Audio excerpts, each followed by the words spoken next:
Hello guys, आपका स्वागत है आपके अपने YouTube channel CM teaching pro पर। तो दोस्तों, आज हम सीखने वाले हैं लूप संख्या, जो कि रीजनिंग से रिलेटेड टॉपिक है। आने वाले आगामी एग्जाम में 2-4 सवाल पूछे जाएंगे। तो दोस्तों, देरी किस बात की, चलिए मैं वीडियो को स्टार्ट करता हूं और आपको बिल्कुल परफेक्टली सिखाता हूं। तो यहाँ पर दोस्तों, इसको कैसे सॉल्व करना है, तो दोस्तों इसे या तो इस साइड से सॉल्व कर सकते हैं या तो इस साइड से सॉल्व करना होता है। तो फर्स्ट रो में हम देख लेते हैं। फर्स्ट रो में लिखा हुआ है 14 माइनस 2 करेंगे दोस्तों तो आ जाएगा 12, और 12 इंटू जब 2 करेंगे हम तो आ जाएगा 24।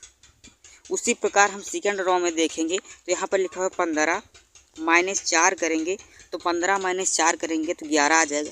11 इंटू 2 करेंगे तो यहाँ पर आ जाएगा 22 आ जाएगा। उसके बाद में थर्ड रो में देखेंगे तो यहाँ पर लिखा हुआ 23 माइनस 5 करेंगे तो आ जाएगा 18 इंटू 2 करेंगे तो यहाँ पर आ जाएगा 18 दूनी 36 आ जाएगा। यानी कि इस क्वेश्चन मार्क के स्थान पर 36 भरा जाएगा, जो कि ऑप्शन सी में है आपका जवाब सही। अब चलते हैं अगले प्रश्न की ओर।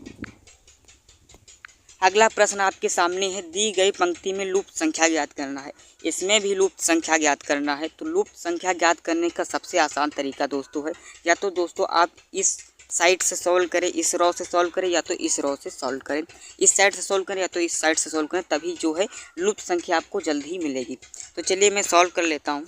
तो यहाँ पर जब हम करेंगे दोस्तों 14 इंटू जब 10 करेंगे, यानी कि 14 गुणे जब 10 करेंगे तो हो जाएगा 140। 140 को जब हम 2 से भाग करेंगे डिवाइड, तो यहाँ पर आ जाएगा 70। ठीक, यहाँ पर आ जाएगा 70। उसी प्रकार हम नीचे सेकेंड रो में करेंगे तो सेकेंड रो में जब 12 गुणे 15 करेंगे तो 12 गुणे 15 होता है 180। 180 को जब हम 9 से डिवाइड करेंगे तो 9 एकम 9, 9 दूनी 18, यानी कि 20 आ जाएगा, जो कि 20 यहाँ पर है। अब सेकेंड वाले में करेंगे, थर्ड वाले में करेंगे। थर्ड वाले में भी इसी प्रकार है। 19 गुणे 5 यानी कि 19 पचे 95। 95 भागे 19 करेंगे तो 19 पचे 95 यानी कि 5 आ जाएगा, जो कि यहाँ पर लिखा हुआ है। अब इसी प्रकार हम फोर्थ वाले में भी करेंगे। फोर्थ वाले में करेंगे 12, यहाँ पर 4 लिखा हुआ है, 12 लिखा हुआ है और 8 लिखा हुआ है।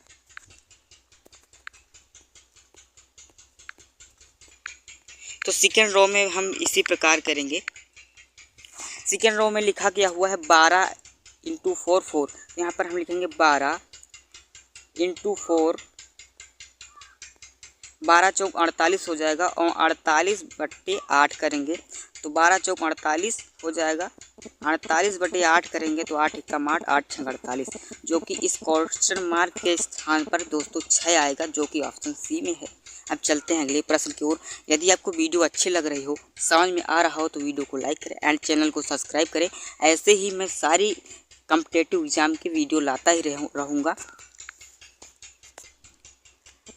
आपका अगला प्रश्न दोस्तों यहाँ पर लिखा हुआ है 14 गुणे 15, यानी कि 14 15 लिखा हो। इसको कैसे सॉल्व करना है, चलिए मैं आपको बताता हूँ।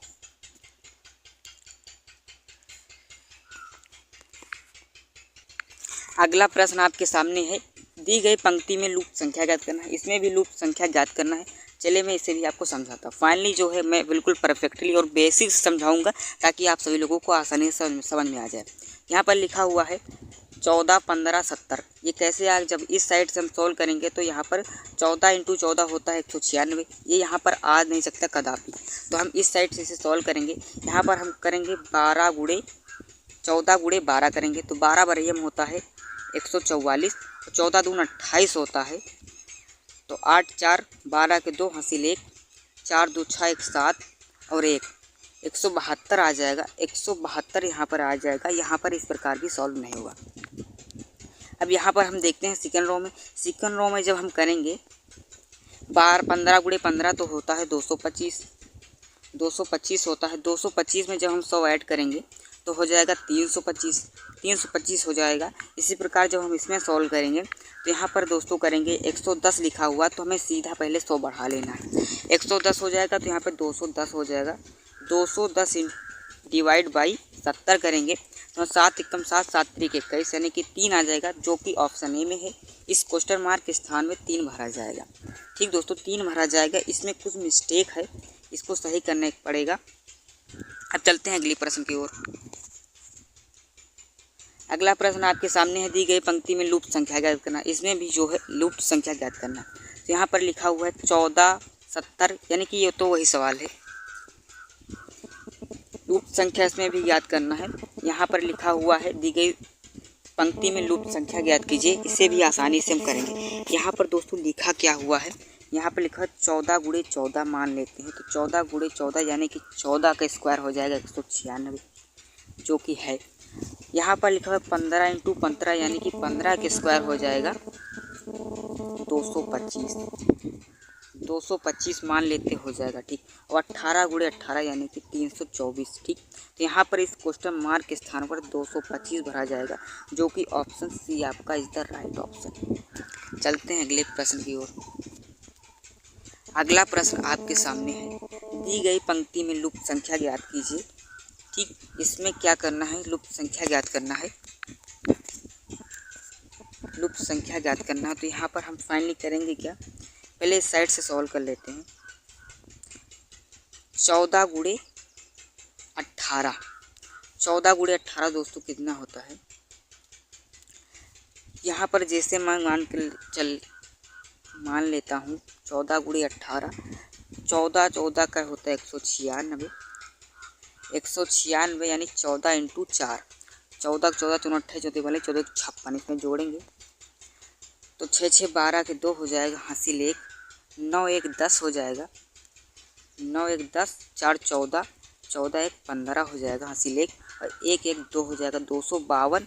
252 में जब हम 10 ऐड करेंगे तो हो जाएगा 262, 262 हो जाएगा। इसी प्रकार जब इसमें करेंगे 15 × 20 करेंगे तो यहाँ पर हो जाएगा 300, और 300 में जब हम 10 ऐड करेंगे तो हो जाएगा 310, यहाँ पर हो जाएगा 310 हो जाएगा 310। जब हम इसमें करेंगे 18 गुणे 22, तो 18 अठरियम होता है 324, 324 होता है, और 18 का 18 अठादून 26 अठाते 54 अठाचो 72 जोड़ेंगे तो यहाँ पर हो जाएगा 4 2 6 हो जाएगा, और 7 2 9 हो जाएगा, और 3 हो जाएगा, यानी कि 396 हो जाएगा। और 396 में जब हम 10 जोड़ेंगे तो यहाँ पर हो जाएगा 406। तो यहाँ पर दोस्तों क्या आएगा, यहाँ पर आएगा 310, जो कि ऑप्शन में नहीं है। तो यहाँ पर 310 आएगा, ऑप्शन में गलती हो गई है। अब चलते हैं अगले प्रश्न की ओर। अगला प्रश्न आपके सामने है, नीचे दर्शाए गए वेन आरेख में किन विकल्पों के बीच संबंध को सही ढंग से दर्शाया गया है। सही ढंग से दर्शाया गया, यहाँ पर देखना है कि स्टेटमेंट सही है या नहीं स्टेटमेंट सही है। तो यहाँ पर पता करना, नीचे दर्शाए गए वेन आरेख में किन विकल्पों के बीच संबंध को सही ढंग से दर्शाया गया है। तो यहाँ पर लिखा हुआ है बांध नदी में पानी होता है, पानी से बांध बनाया जाता है, ठीक, पानी रोकने के लिए। तो ये तो नहीं होगा बिल्कुल। भारत मुंबई दिल्ली, भारत यानी कि मुंबई है और दिल्ली है, और इन सब के ऊपर भारत है, इन सब के अंदर इस तरह का बनेगा, ये भी डायग्राम नहीं होगा। Asia Bharat Pune, Asia Bharat Pune. तो यहाँ पर दोस्तों भारत जो है, भारत है यहाँ पर। एशिया जो है एक महाद्वीप है, तो एशिया ये हो गया महाद्वीप। महाद्वीप के अंदर दोस्तों भारत है, और भारत के अंदर पुणे है। तो ये डायग्राम आपका सही बन चुका है। तो यही डायग्राम हो जाएगा इसका। अब चलते हैं अगले प्रश्न।